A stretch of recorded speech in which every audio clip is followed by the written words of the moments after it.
Thank you and welcome to the show this morning. The topic this morning is the Nashville Black Covenant Coalition.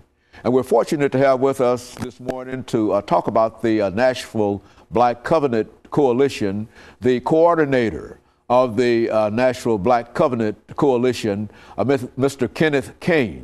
And of course, Mr. Caine, let me welcome you to the show this morning.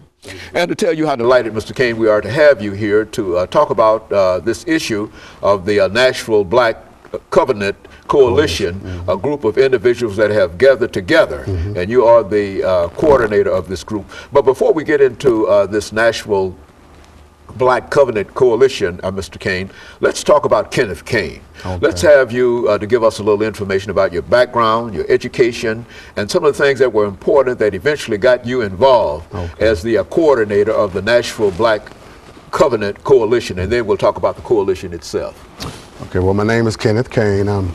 I'm from a little small town called Fayette, Alabama. I'm the product of a military family. My father traveled extensively, spent a lot of time in Europe, up and down the East Coast. And then finally, I attended Alabama State University for a couple of years, and then I eventually transferred to Tennessee State University. And I've been here ever since. By profession, I'm a speech-language pathologist, but I'm also a deacon in my church. I attend Progressive Missionary Baptist Church, where the Reverend Henry Blaze III is our pastor. And so my actions in the community actually come out of my faith in God, my inspiration to assist those who need help, basically.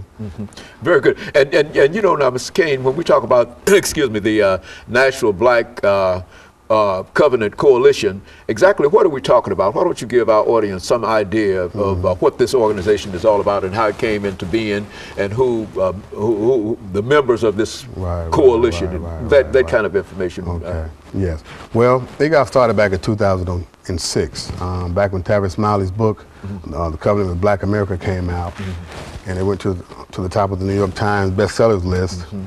Many cities around the country felt a need to try to rally around those 10 topics that were in the book, outlined in the book, that basically spoke about our ills that we're confronted with all over the nation, you know, from healthcare to education to the criminal justice system.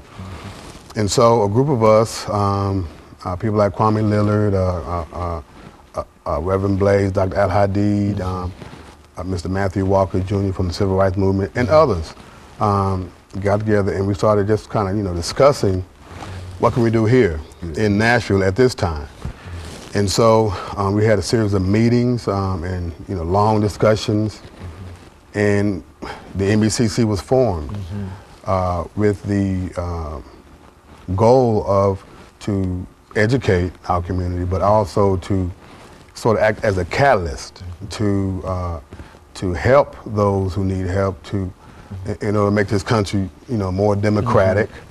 So, you know, issues that our community is in dire need of help in. You know, when you mentioned the book, and I think you indicated 10 items that that the group considered to be important, that African American, well, that people ought to be concerned about, that has brought all of you together.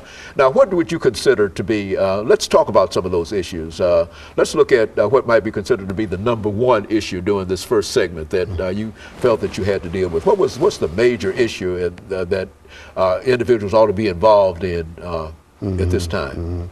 Well, there are several major ones, I would say, but I think at the top would have to be our moral compass. Okay. Our values as a people in America, as a black people, because I understand that there are actually two Americas. You know, and so we represent Black America, and economics is a major player, of course, in this capitalist system. But then so is voting, you know.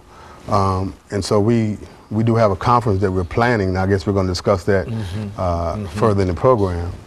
But economics right now, we are hurting tremendously. Much more than that. When we, I think what you're saying here too is that when we say that Africans have a 9%, I mean the American people have a 9% unemployment, we're not touching the people that your coalition is concerned about, which might go up to 16 or 19%. Yes. Okay, and of course what we'll do when we come back after this first commercial break, which will come up in the next 10 or 12 seconds, then we'll pick up on that.